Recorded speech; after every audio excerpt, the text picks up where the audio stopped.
Ani ka ayaw ko siya. Gusto naman siya.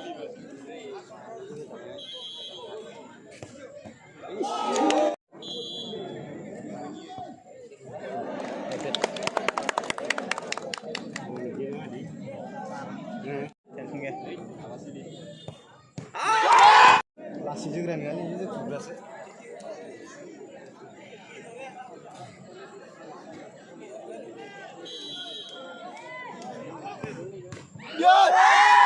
Lagi hilang. Dua ni bentar punya. Kipar dia, kipar. Kipar. Army apa jalan ni asli.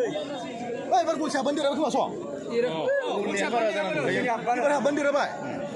Ini sama ramai jom marus sudah ya nama kamu ayo.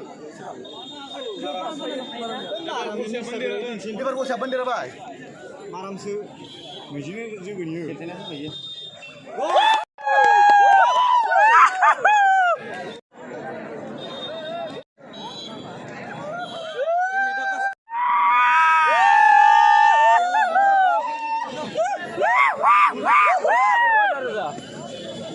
Dengan ini dah kas perjalanan ini sisa. Ini bisa kita boltang kau belak sudah. Saya kata. Ini kas bikin perana ini kas bikin perata ini. Perjalanan ini sudah. Perjalanan ini betul sendiri. Mana kelapa perjalanan ini sisa mana perada. Dulu pasti sudah ada.